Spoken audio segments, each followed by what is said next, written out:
having see me. you. Yeah.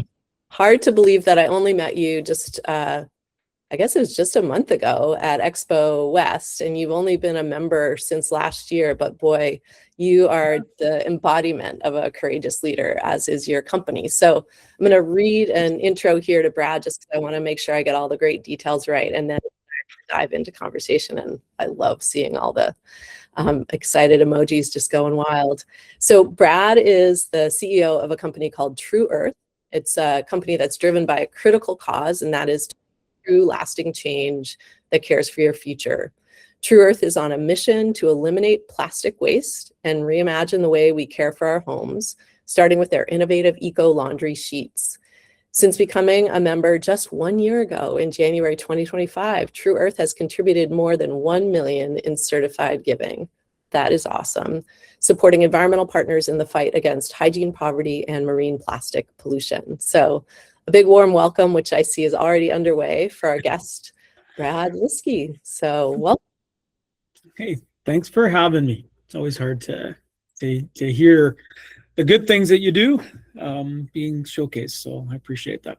Yeah, absolutely. I know we brought you on. You have to stand there and look really engaged while we're talking about you. But let's dive into questions, because I know you have a lot of great stuff to contribute. So first question here is really getting to the heart of Earth Month. So our Earth Month campaign this year is about turning care into commitment. So we'd love to hear how True Earth has baked environmental commitment into your business model from the beginning, and what led to your decision to back it up with 1% for the Planet certification. Yeah, it's a great question, Kate. I appreciate it. And I'll proudly share why this commitment kind of means so much to us. Every year, we dedicate well over 1% of our sales to trusted environmental and social partners, and always have. In fact, we've given way more than we made in profit, because stewardship isn't simply something that we talk about. It's something we actually live. It's in our DNA. It's not enough for our values to be painted on a wall. They have to be part of the daily decisions, holding ourselves accountable, ensuring our actions back up our words, and as part of your global network at 1% for the Planet, these companies striving for real, impactful, measurable impact, we know we're not alone.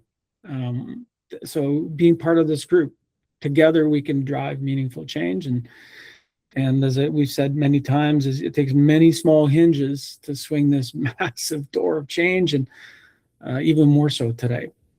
So we believe in supporting credible nonprofits that are tackling these big, urgent, wicked problems, environmental, social challenges. You guys help us validate our purpose, certify the good we do, because purpose is at the core of our growth. So that's about it. Yeah, that's so great. And it just is so, I love hearing the language that you and your team have already developed to describe why you do what you do, which is both about your impact, but also being part of that larger community. I do want to already go off script, because I know you can handle it. There's no script. One of the things that you said, I think really, I'd love for you to expand on it. You said that you've already given more than you've made in profit. And that's huge. I mean, you don't hear that from the mouth of many CEOs of large growing companies. I'd love to hear, how have you, sold that to your board? How do you make the case for that as a business leader? How have you ensured that that's not something that when the going gets tough might go away? Yeah, I think, and there's a combination of why you do a triple bottom line. And it's not just a number for us, it's real. So we put actual economics behind our social impact, our environmental impact, and our financial impact. And you do have to have all three. You do need to make a profit. But when it comes to doing the social and environmental good, it's a combination of it's the right thing to do. It's an investment in our future. True Earth is designed to be a multi-generational brand. It is meant to disrupt. So in order to do that, we need to make sure we invest in that future. So when we're talking with the board of directors and shareholders, we had to do some pretty tough governance stuff. We first putting together the right board was critical, and the right investor stack that understood why we were who we were.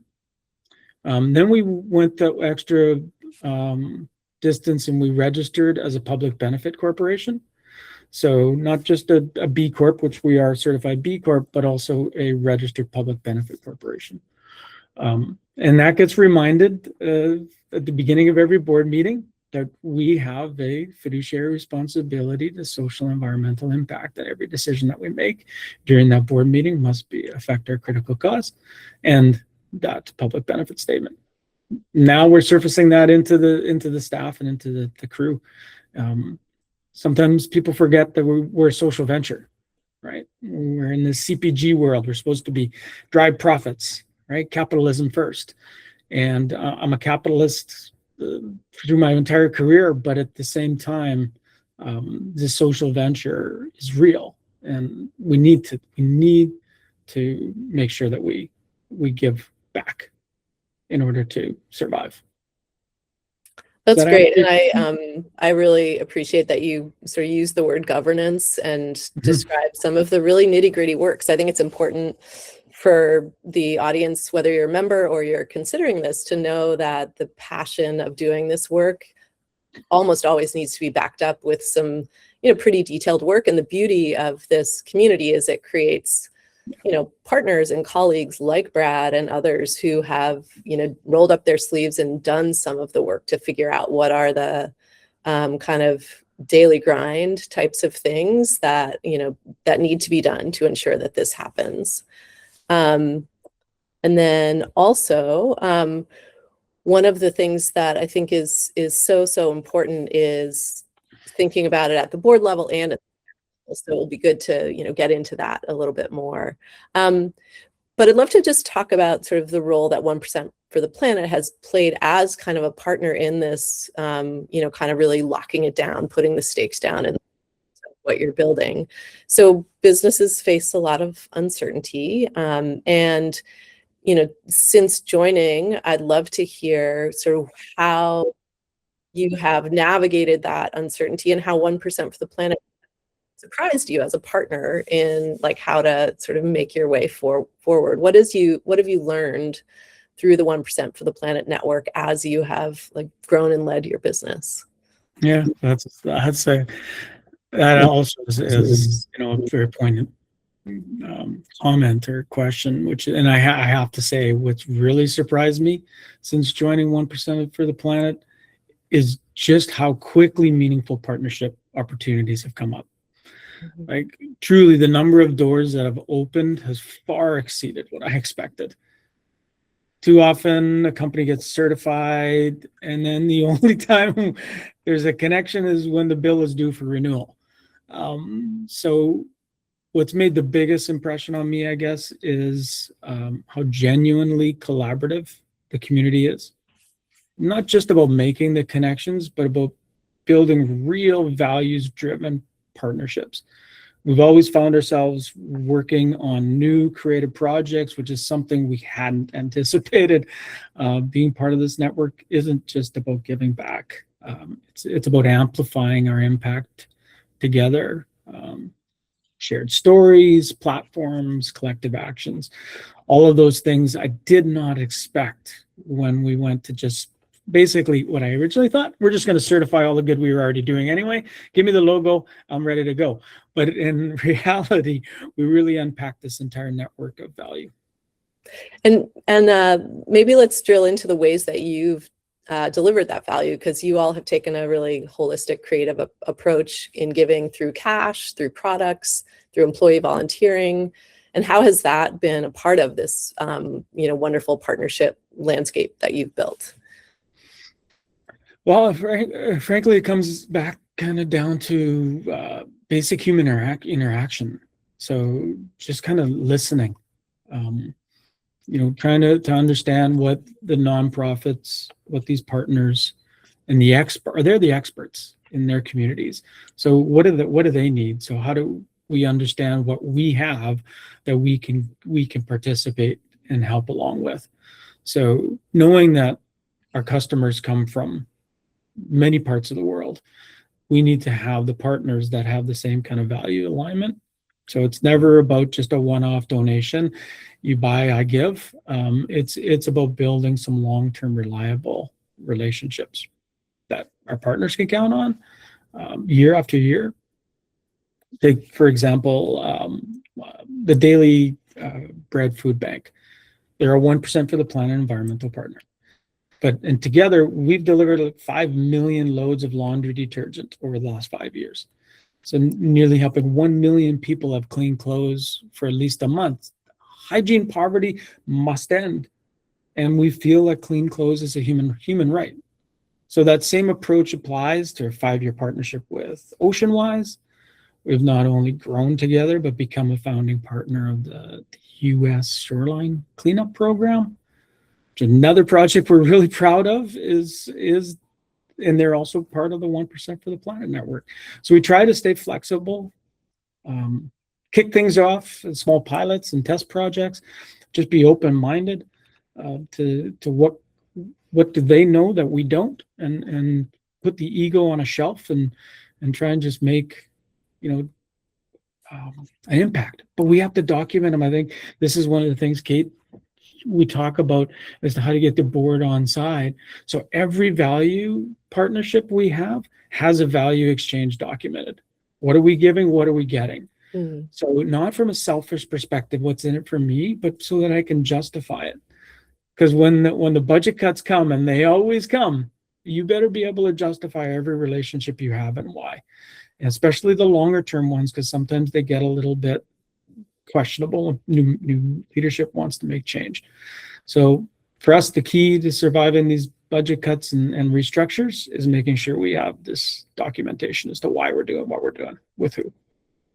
That's great. And once again, I think you've done such a great job of connecting like the heart of these like amazing partnerships that are driving real impact on the ground with the head of like, you got to document it, you got to make it, kind of lock it in the terms of business so that it has a better chance of moving forward.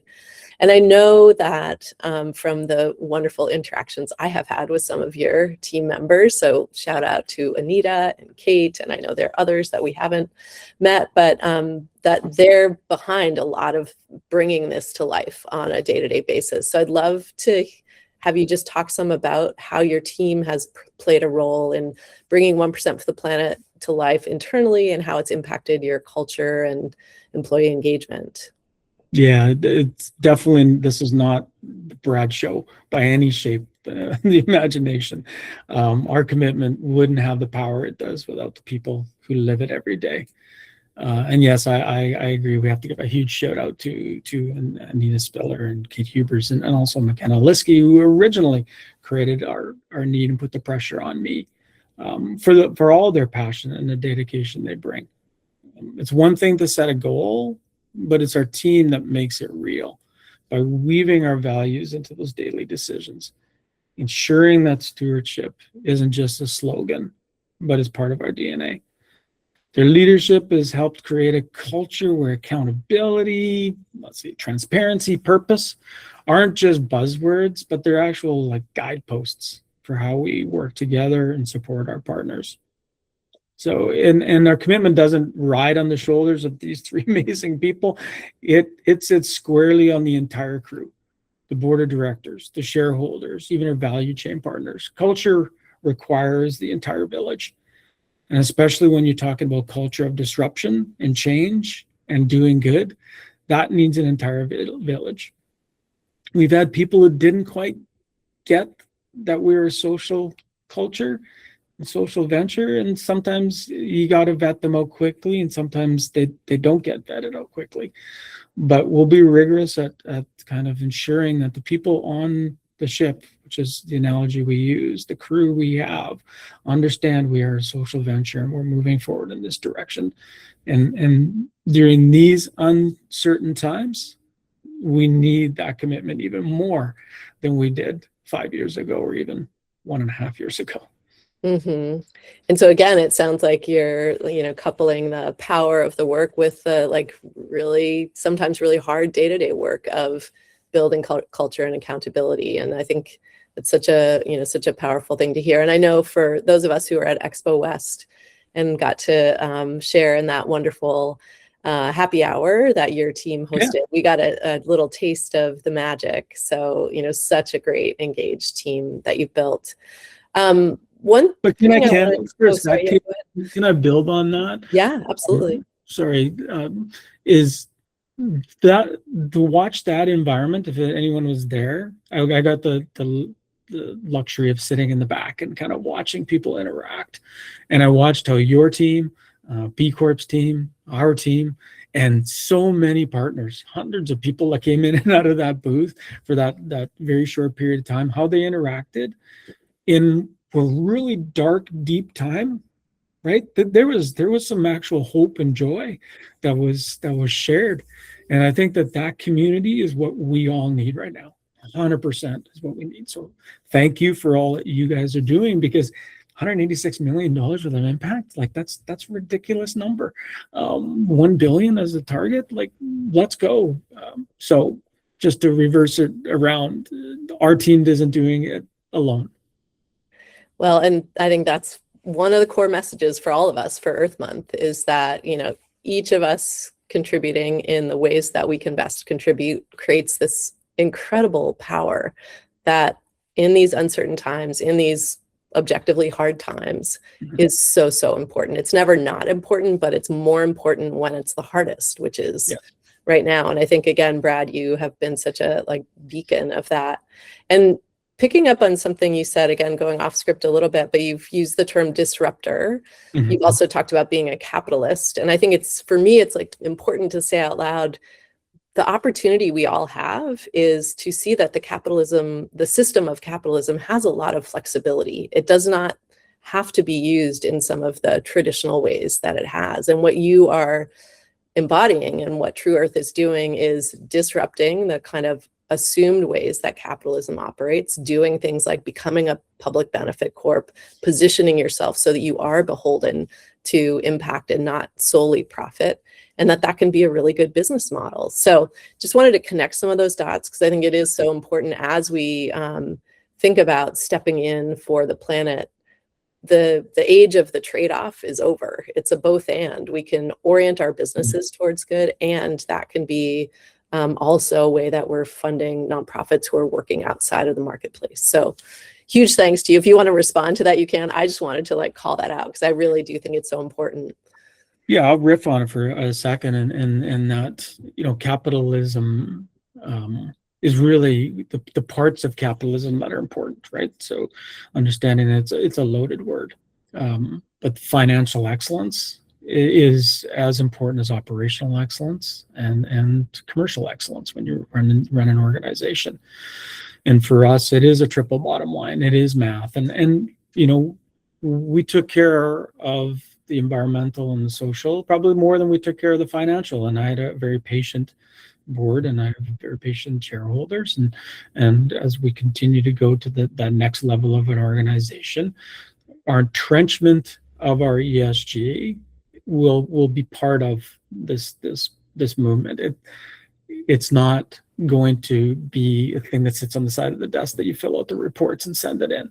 We're going hard to the hoop on regenerative business. We're going hard to understand that companies are going to have to wake up, and they are. Some of them are.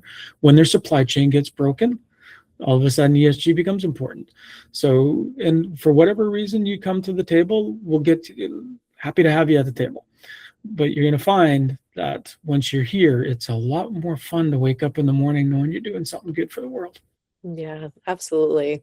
Well, and sort of building on that, it's good business. You are communicating really well with your consumers about this. I mean, this is so core to your story. So why has it been important to True Earth, and how have you implemented communicating and celebrating your membership and your other commitments as a social venture to your consumers? This one's really hard. In fact, for years, we told no one of the good we did. We felt it was self-promotion, it was egocentric. I felt that way, and I was wrong. So now for us, talking about the good is every bit as important as actually doing it, because that's what builds real trust and shows our customers how they're part of a bigger picture, that they are making an impact by simply buying a laundry detergent. We ask a lot of this little strip of laundry detergent to do a lot of things, and we forgot to tell our customers. But it shows us that we need to stand up for what we believe in now, that the current geopolitical reality globally needs us and companies like us to stand up and be proud of the good we do and not think of it as self-promotion. Too many times we're stuck in, we shouldn't brag about that. But it's absolutely critical to be open, honest, and third-party verified. I can't say that more clearly. Be open, be honest, and be third-party verified. We're doing things in our disclosure that normal organizations our size would never do. And we're doing it because we need to make sure our customers trust who we are. So you'll find the 1% story woven throughout our website and our social channels and the way we spotlight our partners and the difference we're making. But we've only begun to tell the world about the good we do. 2026 and 2027 is going to be focused on that. So I appreciate that you say we may be saying, or that you feel we are saying what we're doing, but we have not even begun. So Yeah. Well, we gotta have work ahead to do, right? yes. But it's great to hear, and I appreciate you sharing that initially, that was not what you felt comfortable with, because I think I'm quite sure that a lot of people listening could relate to that, and that's one of the things that we've really have tried to be a good partner on, because what we see is consumers are super hungry to know, like, hey, if I have purchasing dollars, particularly if I have limited purchasing dollars, if I can know where to allocate them to the brands that align with my values, I'd love to know that. So it's not greenwashing, it's not bragging, it's providing consumers with information that they're really interested in. So I love that you've kind of carved out your path to getting there, and we're here for the journey ahead for sure. So one other question, and then I think we have some questions flowing in from the chat that I'm adding to the bottom of our list here, or the team is adding to the bottom of the list here. A lot of companies hesitate when it comes to making environmental commitments because they feel like they have to have everything already figured out. And you've just sort of tipped your hand that you didn't have it all figured out in terms of how to talk about it. But what would you say to these leaders who are sort of in that phase of like wanting to figure it out, wanting to make a move, but kind of being held back by that uncertainty? How would you advise them? Yeah, I get it. So many leaders feel that they need to have every detail mapped out before making a public commitment. That's the tough part. But frankly, the most important thing is to just start. You don't need to have a perfect blueprint. Caring is the first step. And action doesn't have to wait for those stars to align. If we wait for the right time, we're not going to get there. We need to speed up. So the reality is environmental and social stewardship isn't about having all the answers. Because people don't even know all the questions yet. So it's impossible to have an answer. You don't know all the questions. It's about being willing to learn, to adapt, to grow, and to show up. So it's not about perfection. It's really about purpose. For us, we from the beginning, it was a risk to even be an environmental company because we're not perfect, and we don't expect our customers to be perfect. And it comes to when you want to make these commitments, you have to just start with that action.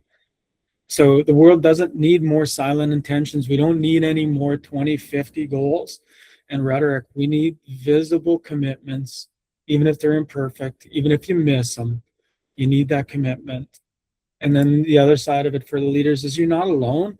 So there's a community out there ready to have some couch conversations with you when you feel like you're alone or you're, as I say, dragging your face through gravel. This is a group and a community, and that's what your organization brings, is that belief in that reality that together we can make a difference. But if we all wait till we're ready, it's going to be too late. So well said. Chef's kiss for that. And I think I just want to really underscore that and invite, especially those of you in the audience who are, on that sort of edge of what is the right thing to do, to just really take to heart the fact that Brad is one of many members, perhaps more bold and articulate than others, but just one of all of our members for whom 1% for the planet has been a journey. And that's the whole point, is that you make a commitment, and every single year you get to learn, you get to grow, you get to engage with more people, and that's the work. So seeing 1% for the planet, community of learning as well as a community of real-time action, is a super important opportunity that we all have. So thanks for being able to share that so clearly. And one other thing, I guess, for those that may not be in a position that I have with investors and a board that understand, my recommendation is to consider it an investment. So 1% is like a savings account. It's a pretty small amount for the future of their business to exist and to have customers there to buy your products 20, 30, 50, 100 years from now. So it's a pretty small price to pay. If you really want to take that kind of lens and you don't have that social commitment, it's the right thing to do from an investment perspective, is to hedge your bet somehow. It's not a lot. It's 1%. Yeah. Thank you. That's a great way to put it. And our team is, always happy to talk to anyone who's thinking about that. So Brad, we're about at time to wrap up. Is there anything else that you would like to add that we didn't touch on? No. Okay. You're great at asking questions, and hopefully I didn't take too much time. Oh, no, you nailed it. So thank you all so much for being here. And I think I go back over to Bailey in the wrap up, but if not, Bailey, just give me the sign and we'll go from there. You can jump into your closing, Kate. Okay, perfect. So again, Brad, thank you so much. I think you all probably heard some of the power of what Brad has to share and why we were so excited to bring him to all of you today. So thank you so much, Brad, for being here. Thank you to your team for all the work that they do to bring it to life. So as we wind down from our first Our Planet Talks of the year, hopefully the first of more to come, I really want to turn back to all of you who have chosen to spend an hour of your day with us, wherever you may be. And I'm sure that's all over the globe in a bunch of different time zones. I really want to thank you for being here today. I want to thank you for being part of the movement. And I want you to leave with an invitation to take into the rest of Earth Month and beyond. So I'm going to speak to some different audience that we have here. So members and environmental partners, building on what Brad was sharing about, their learning journey around how talking about what they're doing has been really important. I invite you all, members and environmental partners, to be courageous in telling your stories. And these are the stories of your membership, of particular partnerships that have been meaningful to you, of the impact that you create on the ground. So data is really important, and we all know that, and we have more access to that than ever before. But stories are really how we create the narrative that builds the movement, that enables us to create more of that impact data on the ground. So think about the stories that you are experiencing as 1% for the Planet members or partners, and share those. Share those early, share them often, share them in Earth Month. We provided some assets for you, so please do use those if those are helpful. But we also know so many of you are amazing storytellers, and do it in your own, in the ways that make the most sense to you. And for members, there's a badge in the toolkit that we shared that your employees can use that says "Proud to work for a 1% for the Planet member." So that's something to consider if you're looking for ways to engage your employees. So a few ideas, but again, you all are the creative, inspiring actors in this, and we really encourage you to tell those stories. And to those of you who are in the room who are companies that aren't yet members, but are really interested in learning more about it, we're so psyched that you came. Thank you. And my invitation to you is kind of along the lines of how Brad wrapped us up. Do something.